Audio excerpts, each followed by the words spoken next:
Hi, it's my summer girl from My Summer Girl Books, and I am so excited to finally be back on the In My Mailbox track because I finally have a working webcam, which you can't see, but it's on my new computer, and it's awesome. And so I have a lot of books to get through because this has been piling up for a couple of weeks. So I'm just going to hurry through it, okay? The first one up is Chime by Franny Billingsley. This is a National Book Award finalist, for those of you who know the drama surrounding that, and Shine and Lauren Miracle and all that. It actually sounds like a really cool book, and I do want to read it.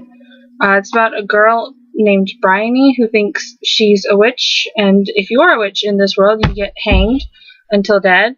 But there's this guy, Eldrick, who comes and tells her that she's not a witch. She refuses to believe it, and apparently that's the start of the story. Next one is The Name of the Star by Maureen Johnson. I seriously wonder how many times she gets, joked about things from Rent because her name's Maureen Johnson. I mean, that's just a random thought that I'm putting in there. Nobody has to respond to it, but I just wonder. But this book is about a girl named Rory who arrives at her new boarding school at the start of Ripper Mania.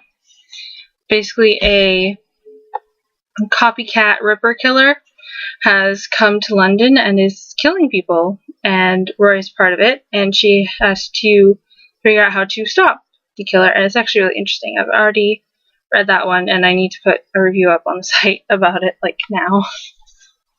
Next is Juliet Immortal by Stacey J., which is pretty much...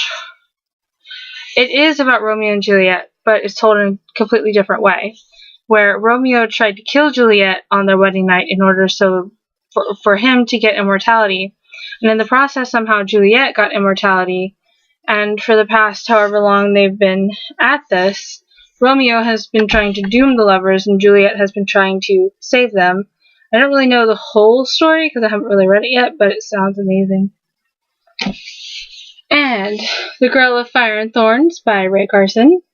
Pretty much about a girl who is named to be someone really important in her kingdom, and she refuses to believe it. She always thinks that her older sister is the more important one, but nevertheless she has been chosen to go on this ultimate journey that will save her kingdom. It sounds really good. Next is Bleeding Violet by Reeves. I hope I said that right. This one has werewolves in it, if I'm not mistaken. Let me check really fast.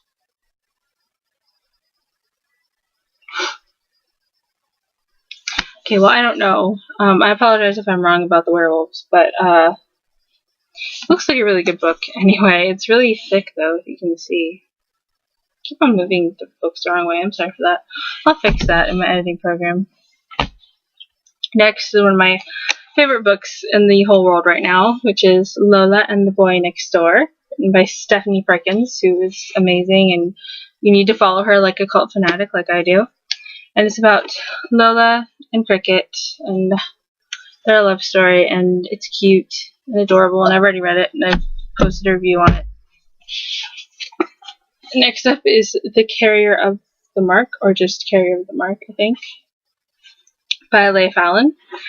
And it's about a girl who moves to Ireland and gets caught up in this ancient love triangle and struggle for power.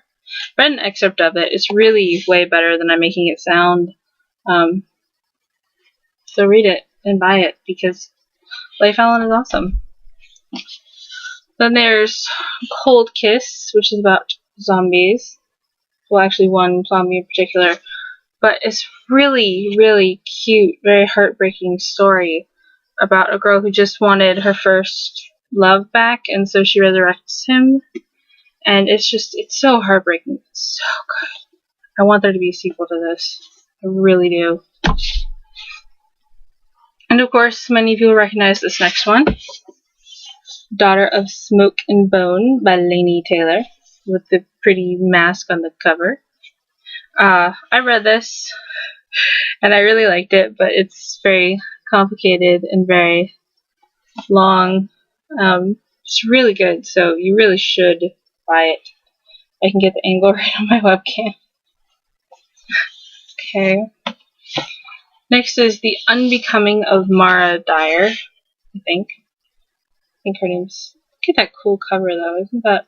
It's got, like, silver embossing on it or whatever. It's really pretty. So it's about a girl who has temporary amnesia, I think.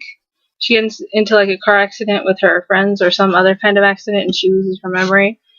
And she's trying to figure out who's trying to kill her and who did kill her friends. I don't know. It's very confusing to me, but I think it's just because I haven't read the back in a while.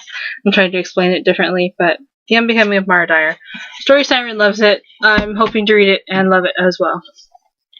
Next is Bloodlines with its amazingly beautiful cover that's just wonderful. This is about... Well, it's kind of...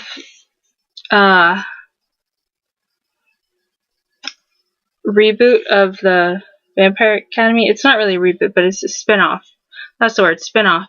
Spin-off of the Vampire Academy, and it's about the alchemists, and it just sounds really cool. Like, one person called it, literally, Chuck and Blair from Gossip Girl and Fangs, and that interested me enough to buy it, even though I don't really watch Gossip Girl.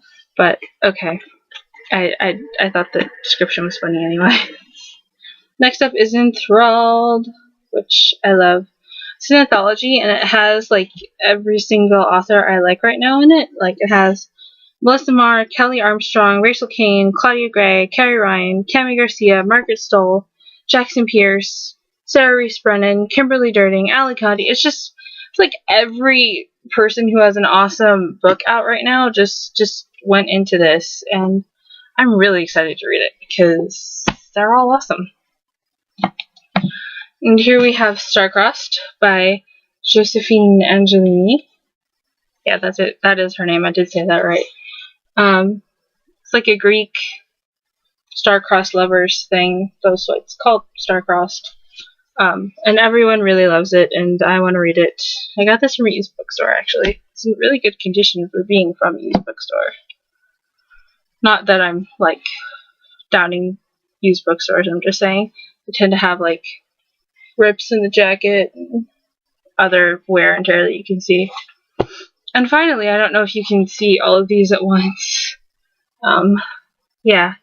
I bought 2 through 6 of the Fingerprints series by Melinda Metz, because when I was younger, I would read that series all the time, and I loved it so much.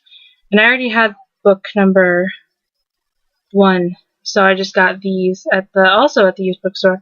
See what I mean by they usually have the wear and tear on them. But yeah, that is all for this week, and it took surprisingly less time than I thought. So that's all for me. What was in your mailbox?